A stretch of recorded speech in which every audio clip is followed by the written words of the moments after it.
Something to take note of. Look at Cloud's profile picture. Does that look like the Cloud we see in Rebirth and Remake?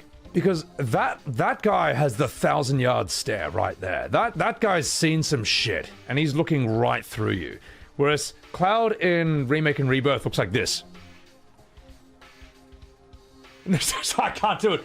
Cloud in Remake and Rebirth has surprised Pikachu face for about 50% of the entire game. It's just him like, huh?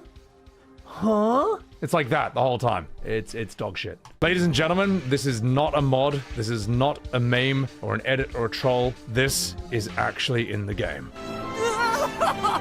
People call me Crybaby Dad. Because the more tears I shed, the better I get in Queen's blood. Please play around with me.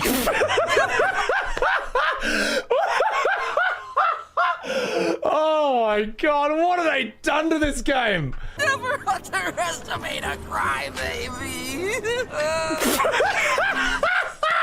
If you told me that Square's intention was to make Final Fantasy VII as lame and crap as possible, I would be like, my god, they succeeded. Mission accomplished. Good work, gentlemen. Long I've dreamed of opening my home to little ones to play and romp and love. La la la la la la la la la la la la la la la. Shut up! I'm going Shut to take up! these cats Stop in. it! They're going to need names. What? You've got such beautiful white fur. Oh Yes, god! This game is like getting punched in the balls repeatedly. No, seriously, what the fuck? Actually, what is this the cat's already doing got a name. in FF7? No character is allowed to be serious, cool, or badass, Axelot. Yeah, exactly. And if you ever call out the unrelenting cringe of these characters, people are like, yeah, I need my characters to be serious all the time, no fun allowed. It's like, no, there's a difference between, like, fun, funny. There's a difference between that and unrelenting cringe, right? There's degrees to this, okay? Metal Gear Solid is a phenomenal example of how to have funny moments in a game that's actually still really serious without those funny moments ever breaking that immersion or that tone. It understands that tonal balance, and this game doesn't. But a main thing, right, is that in the OG FF7 there is actually a lot of silly moments, or there are light moments, but it never feels wrong. As I say, no one in 1997 thought this game was cringe and embarrassing. No one said, bro, you gotta play FF7. It's cringe. It was actually, OG FF7 was enjoyed by the mainstream. Normal people liked this game. Whereas in this day and age, FF7 Remake and Rebirth is just weird. It's weird, it's niche, and the fandom's a bit of a no-go zone. Let's be completely honest about that. We suspect the SRC is largely comprised of forces who were defeated during the unrest. Well, who could blame them? They fought against the Republic in the name of freedom. But when the smoke finally cleared, they found themselves under the heel of a new oppressor. Why, I'd be more surprised if they didn't hate us.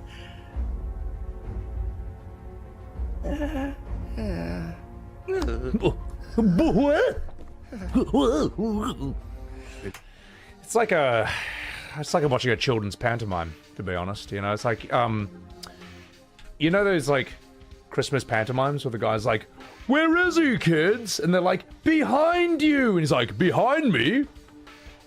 But there's nobody there! I feel like I'm watching one of those. Pity about Saruf. Would be good to put a face to the name.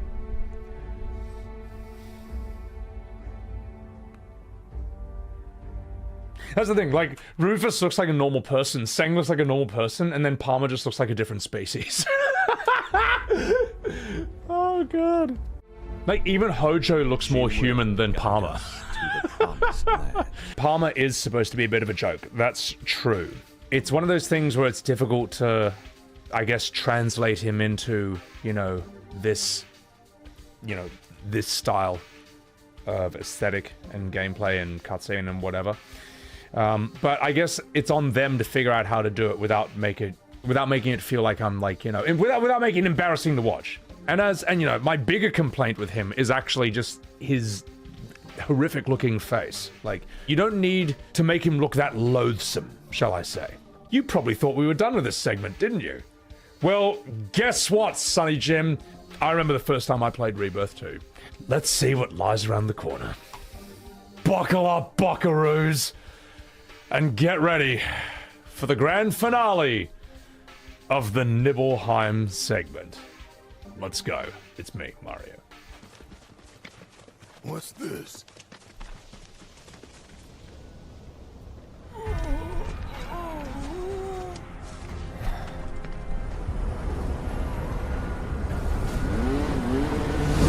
I'm so late to the party, my friend! Hey! You missed this guy? He's back!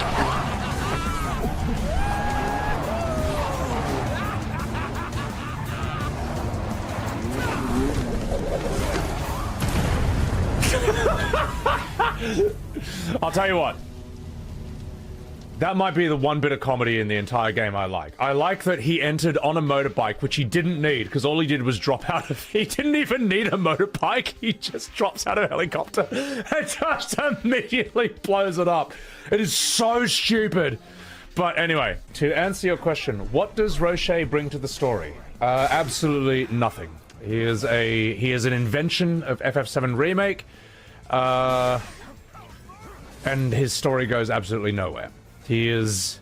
As if having Sephiroth as an annoying stalker wasn't irritating enough, you also have a second stalker with this guy, and that's it. He doesn't do anything. Maybe the idea... I'm not opposed to the idea of Roche on paper, in the sense that... I'm not opposed to the idea of Shinra actually having another first-class soldier come after you. You know what I mean? Like, in the OG, the only first-class soldiers we ever see is basically Zack, you know. I guess that's it. You fight trash enemies that like Soldier Class B or Class A or whatever, you know, in other parts, but... yeah. The problem is that Roche is not cool, he's not likable, he's not particularly interesting, he's... just annoying and cringe, and as I said before, his story goes nowhere. So yeah, that's it. Pizepsi, he's in 7 Remake to serve as a power gauge to show that what a soldier's second class is. Cloud claiming to be first class and barely beating him gives you suspicion. I can see that, but the thing is, right, Cloud is still really fucking strong. Cloud is not actually a first-class soldier, we know that. But Cloud is also the only person who ever beats Sephiroth. Like, he gets, like, some absurd power boost through that moment. Cloud's like Gohan, in a way, or like the Incredible Hulk in that regard. Cloud is fucking strong. Right. I think you make a good point, but... I don't know. I've never seen Cloud as being weak, in any regard.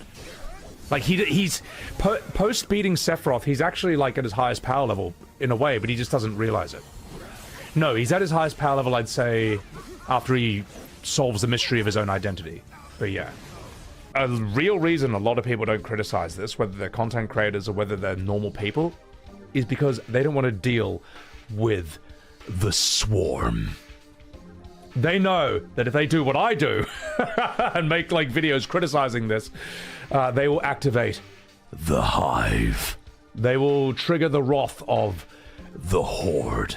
So, yeah, they don't want to deal with them.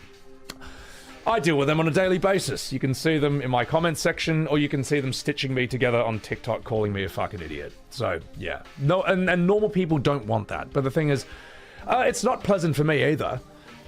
But luckily, I am mentally built like a Warhammer 40k orc who literally gets bored if I'm not thriving on chaos and conflict, you know, and also on a more serious note, it's better than saying nothing, right? I'd rather make these videos and I'd rather talk about this shit, because if I don't, I go crazy, all right? And a lot of viewers, a lot of you guys have said you felt like you were going crazy until you discovered my channel and just saw a guy not trying to appease both sides, not trying to be nice about it, just saying, this is shit.